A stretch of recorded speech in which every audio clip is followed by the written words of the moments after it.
तो hello guys and girls, स्वागत है आपका एक और न्यू वीडियो में, जहां आज हम देखेंगे 2005 की एक cult classic British horror survival thriller movie को जिसका नाम है द डेसेंट। ये पहला पार्ट है। इसका सीक्वल 2009 में आ चुका था जिसे हम अगली वीडियो में देखेंगे। 2000s में जब क्लासिक हॉरर रीमेक्स का दौर था तब उनके बीच ये मूवी निकल कर आई जिसे लोगों ने बहुत प्यार दिया, जिस वजह से इसका सेकेंड पार्ट पॉसिबल हो पाया। ये मूवी बनी तो यूके में है लेकिन इसकी कहानी यूएस की गुफाओं में सेट है। खैर, इसके डायरेक्टर और राइटर हैं नील मार्श। और अब ज्यादा टाइम वेस्ट ना करते हुए चलिए चलते हैं जल्दी से मूवी की ओर।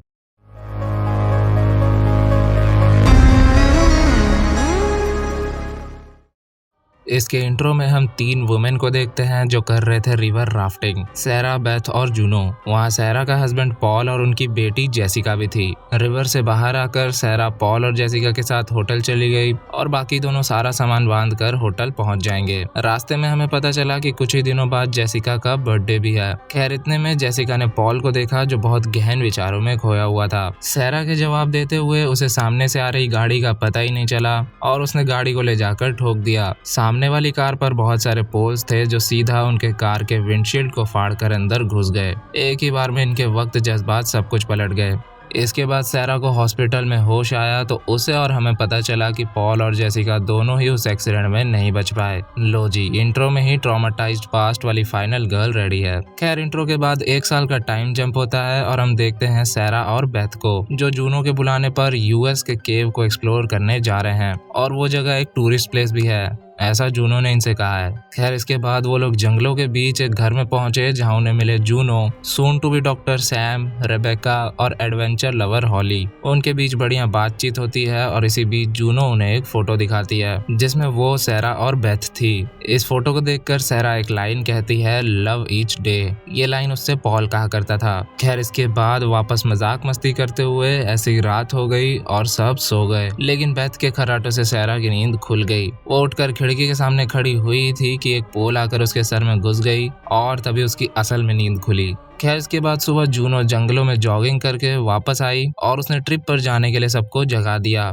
उन्हें शाम तक वापस भी लौटना था, इसलिए सब जल्दी जल्दी रेडी तैयार होकर एक ग्रुप फोटो लिए और सफर पर निकल गए। जहां तक गाड़ी जाती थी वहां गाड़ी पार्क करके वो सब पैदल आगे बढ़ने लगे, लेकिन ग्रुप की लीडर जूनो, जो इन्हें यहाँ टूरिस्ट प्लेस कहकर लाई है, उसने इन केव्स की गाइड बुक को कार में ही रख दिया। वेल, अभी कुछ चीजें सेंस नहीं बना रही तो आगे बढ़ाएंगी जब मामला काफी गंभीर हो चुका होगा, तभी मैं सब रिवील करूंगा ताकि तब तक सस्पेंस बना रहे। वहां तक पहुंचने के रास्ते में उन्हें एक मरा हुआ डियर दिखाई दिया जिसका किसी ने शिकार किया होगा, ऐसा सोचकर वो आगे बढ़ गए। वेल, कुछ ही देर बाद वो डेस्टिनेशन तक पहुंच गए। उस केव के एंट्रेंस से वो सब आराम से एक एक करके नीचे आ गए। अब वहां से और अंदर जाने का रास्ता बहुत ही सकरा सा था, फिर भी बिना किसी दिक्कत के सब कोई अंदर घुसते चले गए। फाइनली केव के अंदर आकर वो वहां का नजारा देखकर बहुत खुश हुए। हॉली इन मोमेंट्स को एक कैमकॉर्डर में रिकॉर्ड करती चल रही थी। एक जगह बैठकर पहले उन्होंने थोड़ी पेट पूजा करी। बातों बातों में जूनो ने सैरा से माफी मांगी, इसलिए क्योंकि वो उस एक्सीडेंट के बाद उसके साथ ज्यादा समय के लिए नहीं रह पाई थी। लेकिन सैरा अब मूव ऑन कर चुकी है, वो उस हादसे से उभर चुकी है और ये सारे मन मुटाव दूर करने के लिए ही जूनो ने इस एडवेंचर का प्लान बनाया था ताकि उसके और सैरा के बीच सब कुछ पहले जैसा हो जाए। साथ ही वो सारे फ्रेंड्स मिलकर कुछ सुंदर मेमोरीज क्रिएट कर सके ताकि उनके बीच का बॉन्ड और ज्यादा मजबूत हो सके। खैर, इसके बाद सैरा आसपास दूसरा पैसेज खोजने लग गई और लकीली उसे एक रास्ता मिल गया। वो रास्ता तो और भी ज्यादा पतला था, इसलिए सबसे पहले हॉली उसके अंदर गई ये देखने के लिए कि वो आगे खुलता तो है ना। वेल, वो रास्ता सही था, उसका दूसरा छोर खुला हुआ था। सबके जाने के बाद आखिर में आ रही थी सैरा, प्लस उसके पास एक रोप बैग भी था। आगे बढ़ते बढ़ते अचानक ही वो एक जगह पर अटक गई। इससे वो बहुत ज्यादा घबरा गई और रोने लगी। उसके आगे चल रही बेथ ने उसे काम डाउन किया, यहाँ तक कि वो दोबारा मुड़कर उसके पास आई उसे शांत करने। लेकिन इतने में वहाँ की चट्टानें थरथराने लगी जिससे वहाँ के पत्थर सब नीचे गिरने लगे।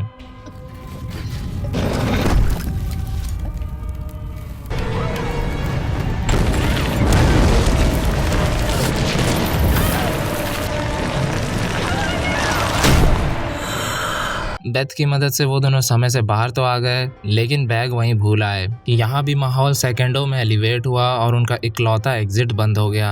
लेकिन बेका ने वो गाइड बुक पढ़ रखी थी, इसलिए वो कहने लगी कि इस केव के टोटल 3 एग्जिट्स हैं। उसने जूनो से कहा कि बुक निकाल और देख कि और एग्जिट्स कहाँ हैं, लेकिन जूनो तो बुक लाई ही नहीं। इसका कारण ये है कि जिस केव को एक्सप्लोर करने जाने वाले थे, ये वो केव है ही नहीं, बल्कि इन केव्स को तो कभी एक्सप्लोर किया ही नहीं गया। जहाँ वो खड़े हैं वहाँ शायद ही पहले कोई आया होगा, वरना टूरिस्ट प्लेसेस में ऐसे अचानक ही पत्थरें तो नहीं गिरते। जूनो इस केव सिस्टम को एक्सप्लोर करने वाली सबसे पहली इंसान बनना चाहती थी। ये जानकर जूनो पर सब भड़क उठे। बेथ ने उसके साथ बहसबाजी करी और कहा कि इस तरह से तू सैरा के साथ अपनी फ्रेंडशिप सही करेगी, ऐसे सबको यहाँ फंसा कर। जूनो ने भी गुस्से गुस्से में कह दिया कि सैरा अकेली नहीं थी जिसने उस क्रैश में कुछ खोया था, उस क्रैश में इसका क्या नुकसान हुआ। खैर, लेकिन अभी आपस में लड़ाई झगड़े का समय नहीं है, इसलिए वो सब साथ मिलकर दूसरा एग्जिट खोजने लगे। वेल, उन्हें एक पैसेज मिला तो सही, लेकिन उसके आगे थी एक खाई। वो खाई गहरी तो बहुत थी, लेकिन ज्यादा चौड़ी नहीं थी। आगे जाने का रास्ता पार था। बेका ने बड़ी बहादुरी दिखाई और कैम्स को दरार में फंसा फंसा कर आगे बढ़ने लगी। खाई के दूसरे तरफ एक पिटन को किसी ने फंसा रखा था, मानो उसने भी इस खाई को पार करने की कोशिश की थी। लेकिन यहाँ पहले कोई आया ही नहीं, तो ये पिटन यहाँ लगाया किसने। इतना विचार करने का समय अभी नहीं था, इसलिए रेबेका उसमें रस्सी फंसाकर दूसरी तरफ आ गई। उस तरफ रस्सी डालकर पहले हॉली, फिर सैम, फिर बेथ और अंत में सैरा वहां सेफली पहुंच गए। अब बारी थी जूनो की। एक रस्सी का बैग वो ऑलरेडी पीछे छोड़ आए हैं, इसलिए बची कुची रस्सी वो यहाँ नहीं छोड़ सकते। इसलिए अब वो पहले सारी रस्सी उन्हें पास करेगी और खुद लटक कर वहां तक पहुंचेगी, और साथ ही बीच बीच में लगे कैंप्स को भी निकालेगी। उनकी भी जरूरत उन्हें आगे पड़ सकती है, लेकिन यह काम इतना आसान नहीं होने वाला। काफी मुश्किल से उसने 2 कैंप्स तो निकाल लिए थे, लेकिन तभी उसका हाथ छूट गया। उसे बचाने के चक्कर में बेका का हाथ रस्सी से छिल गया और अब जूनो लटकी थी उस पुराने पिटन और रस्सी के सहारे। लेकिन उस पिटन ने भी जल्दी साथ छोड़ दिया, पर टेंशन की कोई बात नहीं, उसे रस्सी से ऊपर खींच लिया गया। पिटन को देखकर वो समझ गई कि यहाँ पहले कोई आ रखा है, लेकिन पक्का वो बाहर नहीं निकल पाया होगा, वरना उसने इस केव को अपने नाम पे रजिस्टर करवा दिया होता। ये केव अब तक अनएक्सप्लोर्ड थी, जिसे एक्सप्लोर करके जूनो इस केव को अपने और उसके फ्रेंड्स के नाम रजिस्टर करवाने वाली थी।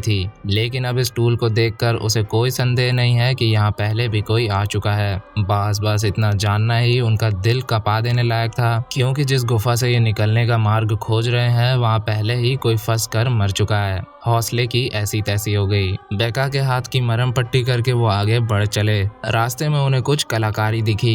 एक पत्थर पर कुछ पेंटिंग्स बने हुए थे जो साफ बता रहे थे कि यहाँ आने जाने के 2 रास्ते हैं। ये चीज वो भी समझ गए, इसलिए मन में हौसले की मात्रा बढ़ाकर वो आगे बढ़ गए। हॉली काफी आगे आगे भाग रही थी और उसे डे लाइट भी दिख गई। जूनो ने उसे रोकने की कोशिश की और कहा कि वो डे लाइट नहीं है, लेकिन हॉली जोश जोश में वहाँ चली गई और वहाँ था एक गड्ढा, जिसमें गिरने से पहले जूनो ने उसका हाथ पकड़ लिया, लेकिन अफसोस वो उसे ज्यादा देर पकड़ कर नहीं रख पाई। हॉली के नीचे गिरने से उसकी एक टांग टूट गई थी। खैर, वो सब जल्दी से नीचे पहुंच गए, और वो तो अच्छा है कि सैम को ट्रीटमेंट करना आता है, इसलिए वो फटाफट इनका काम चलाओ इलाज कर दे रही है। बेका के हाथ को भी उसी ने ट्रीट किया और अब हॉली के पैर की बारी थी। खैर, यहाँ उसका इलाज चालू था और वहाँ सैरा को आ रही थी अपनी बेटी जेसिका की आवाज, जिसे फॉलो करते हुए उसे कुछ मिला जो एक वर्किंग हेलमेट की तरह दिख रहा था। लेकिन तभी उसे सामने से कुछ आवाज आई और उसके ठीक सामने एक इंसानी फिगर बैठकर पानी पी रहा था। जूनो के आने की आवाज सुनकर वो वहां से भाग गया। मतलब अब इसकी बात कोई मानेगा ही नहीं। उसने सबसे बताया कि उसने ह्यूमन लाइक फिगर जैसा कुछ देखा है, लेकिन सबने कहा कि वहाँ अंधेरा था और अंधेरा में हमारा माइंड चीजें इमेजिन कर लेता है। अभी इम्पोर्टेंट है यहाँ से निकलना, इसलिए वहाँ नहीं बाहर निकलने का रास्ता खोजने पर फोकस करो। ऐसी बातें कहकर सबने उसे चुप करा दिया। आगे बढ़ते हुए घायल हॉली ने कहा कि मुझे डे लाइट कैसे दिखाई दी थी। जूनो ने इसका रीजन बताया, पत्थरों के बीच के फास्फोरस गैस को। वो सरफेस लेवल से 2 मील नीचे हैं, सनलाइट का यहाँ पहुँच पाना असंभव है। खैर, इसके बाद चलते चलते वो ऐसी जगह पहुंचे जहाँ हर तरफ सिर्फ जानवरों की हड्डियां थी। तभी कैमरा के नाइट विजन में सैरा को कुछ ये दिखा, लेकिन क्षण भर में वो गायब भी हो गया। वो सब बहुत ज्यादा घबरा गए, क्योंकि जितनी तेजी से वो गायब हुआ था वो ह्यूमनली पॉसिबल नहीं था। इन क्रीचर्स को क्रॉलर्स कहते हैं। वहां से काफी सारे रास्ते निकलते थे, इसलिए किसी को भी समझ नहीं आ रहा था कि भागे तो भागे कहाँ से। जाओ करते रहो एक्सप्लोर। खैर, चांस तो लेना ही था, इसलिए वो भागने लगे, लेकिन एक जंप स्केयर सिर्फ एक जंप स्केयर ने उन्हें फैला दिया। सब कोई यहाँ वहाँ बिखर गए। जूनो और हॉली अलग, जिसमें एक क्रॉलर ने हॉली की गर्दन चबा ली। सैम और बेका अलग और सैरा और बेथ अलग, जिसमें से बेथ रास्ते में ही गिर गई और सैरा कुछ और आगे जाकर गिरी, जिससे वो बेहोश हो गई। बेथ ने वापस जाने का फैसला लिया और यहाँ जूनो हॉली को बचाने के लिए स्ट्रगल कर रही थी, लेकिन इतने में एक और क्रॉलर ने जूनो पे हमला किया और पहले वाला क्रॉलर हॉली को ले गया। जूनो और एक क्रॉलर की फाइट चली, जिसमें जूनो ने एक आइस एक्स से उस क्रॉलर को मार गिराया और ठीक तभी हड़बड़ी में कुछ ऐसा हुआ। बेथ ने नीचे गिरने से पहले जूनो की पहनी लॉकेट खींच ली और जूनो ना जाने क्यों उसे वहीं मरता छोड़कर चली गई।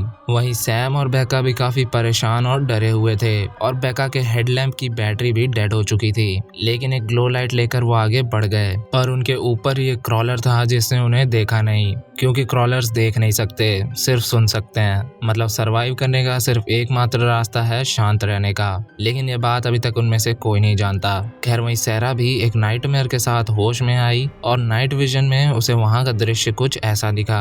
वो जानवरों के साथ साथ इंसानी हड्डियों के ऊपर पड़ी हुई थी। ये देखकर उसकी रूह कांप उठी। वो और थोड़ा आसपास का नजारा देखती उससे पहले उसके सामने हॉली की लाश आ टपकी। साथ ही 2-3 क्रॉलर्स भी आ गए। वो क्रॉलर्स हॉली को चीर फाड़ कर खाने लगे। सैरा उनके सामने ही थी, लेकिन उन्हें पता ही नहीं चला, जिससे सैरा भी समझ गई कि ये सब अंधे हैं साले। वहीं सैम और बेका ऐसी सिचुएशन में फंस गए थे जिसमें उनकी मौत निश्चित थी। अगर वो आवाज कर देते तो आवाज हुई नहीं, इसलिए बच गए। अब वो भी समझ गए थे कि क्रॉलर्स देख नहीं सकते। उस क्रॉलर के वहां से जाते ही सैम की खिलौने जैसी घड़ी बजने लगी, तो सैम ने जल्दी से उसे दूर फेंका।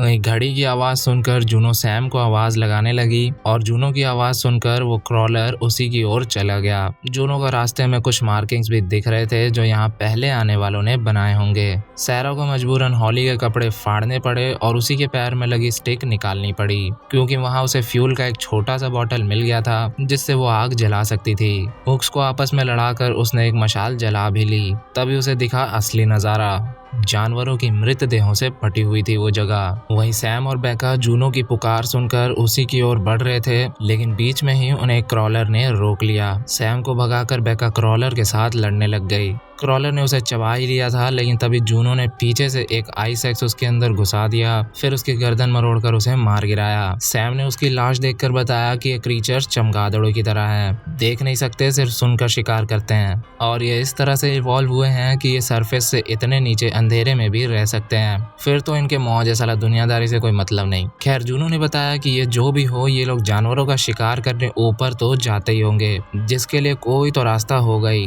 इसलिए अब हमें अपने सबसे बड़े हथियार को यूज करके इनके बीच से निकलना होगा, और वो हथियार है शांति। उसने उन्हें बताया कि बेथ और हॉली नहीं बच पाए, लेकिन सैरा बची हुई है और उसके बिना ये लोग यहाँ से नहीं जाएंगे। दूसरी ओर सैरा वहाँ से कहीं जाती उससे पहले उसे बेथ मिली। वो अब तक जिंदा थी। उसने सैरा से कहा कि जूनो के आसपास मत जाना, उसी ने मेरी ये हालत की है। उसने सैरा को जूनो वाला लॉकेट दिया जिसमें लिखा था लव ईच डे, और ये लाइन कौन कहता था? सैरा का हस्बैंड पॉल। मतलब पॉल और जूनो का अफेयर चल रहा था, इसलिए उस दिन ड्राइव करते हुए पॉल इन्हीं सब चीजों में खोया हुआ होगा कि कहीं सैरा को ये बात का पता न चल जाए, कहीं बेथ न जान जाए ये सब। इसी वजह से वो रास्ते पे ध्यान नहीं दे पाया और वो हादसा हो गया। याद है जूनो ने कहा था कि उस हादसे में सिर्फ सैरा अकेली नहीं थी जिसने कुछ खोया था। अब समझे जूनो ने क्या खोया था। गद्दार निकली साली। सैरा ये जानकर बहुत दुखी हुई, पर वो और ज्यादा दुखी होने वाली थी क्योंकि बेथ उससे अपनी मौत की भीख मांग रही थी। ये भार भी उसे अपने दिल पर लेकर चलना होगा। काफी ज्यादा मजबूर होकर उसने बेथ को उसके दुखों से मुक्त किया।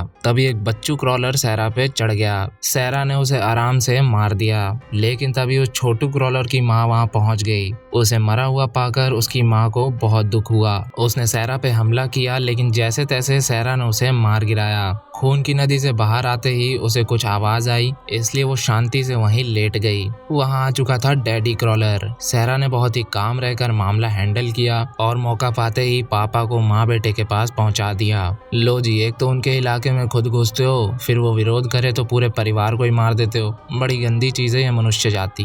खैर कोई नहीं, सहरा की गलती नहीं थी इसमें। एनीवेज, जूनो, सैम और बेका को क्रॉलर्स की झुंड ने घेर लिया था।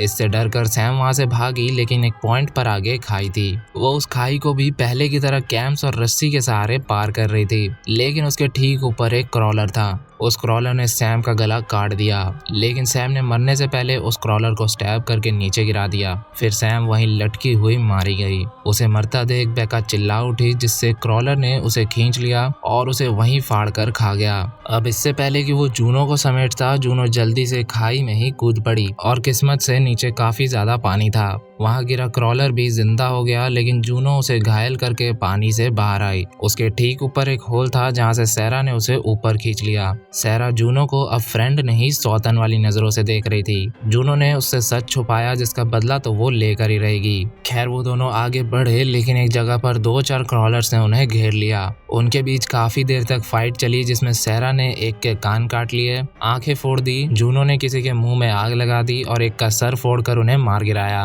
अल्टीमेटली सहरा और जूनो ने ये फाइट जीत ली, लेकिन अब जूनो को सहरा से कौन बचाएगा। सहरा ने उसे वही लॉकेट दिखाया और उसके पैर में आइसेक्स घुसाकर वहां से भाग गई। जूनो को बहुत सारे क्रॉलर्स ने घेर लिया। उसकी चीखें सहरा को भी सुनाई दे रही थी। खैर भागते भागते सहरा अचानक ही एक गड्ढे में जा गिरी, लेकिन इससे उसी का फायदा हुआ। उसके सामने बाहर निकलने का रास्ता था। हड्डियों के ढेर पर से होती हुई वो बाहर निकल आई और जल्दी से भागते हुए पहुंची गाड़ी तक। एक गाड़ी लेकर वो इतनी तेजी में भागी जितनी तेजी में मैं बचपन में लाइट बंद करके बिस्तर तक भागता था। बीच रास्ते पर गाड़ी साइड में लगाकर वो सब कुछ प्रोसेस करके रोने लगी। तभी अचानक उसके पास से एक ट्रक गुजरी जो फाइनल डेस्टिनेशन वाली वाइब्स देकर गई। सहरा ने कार की विंडो खोलकर थोड़ी सी उल्टी करी और वापस सर अंदर करते ही उसे दिखा जूनो का भूत, और अब जाकर उसे होश आया। गिरने के बाद वो अब होश में आई। ये सब उसका सपना था। किसी ने ये ट्विस्ट एक्सपेक्ट नहीं किया होगा। सहरा भी सोच रही होगी ये साला रीस्टार्ट बटन किसी ने दबा दिया। खैर उसे उसके सामने दिख रही थी जेसिका, वो भी एक बर्थडे केक के साथ, लेकिन ये बस उसका भ्रम था। और जी हाँ गाइज, इसी के साथ द डेसेंट मूवी यहीं पर खत्म हुई। अब इसके आगे क्या हुआ वो हमें पार्ट 2 में पता चलेगा, जिसे मैं लेकर आऊंगा जल्दी। सब्सक्राइब करके बेल आइकन कॉल पे सेट कर लेना ताकि मिस ना कर जाओ। खैर अब चलते हैं शाउट आउट्स की तरफ। आप भी शाउट आउट के लिए कुछ कमेंट कर सकते हो। हॉलीवुडिया भाई कह रहे हैं कि वीडियो अच्छी है और अब वो रेगुलर कस्टमर होने वाले हैं। भाई कस्टमर नहीं, आप इस जर्नी का पार्ट हो। साथ जुड़ने के लिए धन्यवाद। एन मलिक भाई ने कहा कि यूट्यूब उन्हें मेरी वीडियो सजेस्ट कर रहा है और उनका ये सजेशन है कि मुझे अपनी वॉइस क्वालिटी इंप्रूव करनी चाहिए, जिससे मेरे सब्सक्राइबर बढ़ेंगे। तो भाई सजेशन के लिए थैंक यू। और वॉइस ओवर मैं फ़ोन से रिकॉर्ड करता हूँ, इसलिए क्वालिटी थोड़ी लो है। हाँ, और बेस्ट आउटकम निकालने की कोशिश रहती है मेरी, लेकिन जल्दी नया माइक ले लूँगा। हाँ तो गाइज एंड गर्ल्स, इस वीडियो में इतना ही था। इसका सेकंड पार्ट देखने के लिए सब्सक्राइब करना मत भूलना। और फिलहाल आपका हॉरर होस्ट एंड घोस्ट किसी न्यू वीडियो में मिलेगा। तब तक के लिए बाय बाय।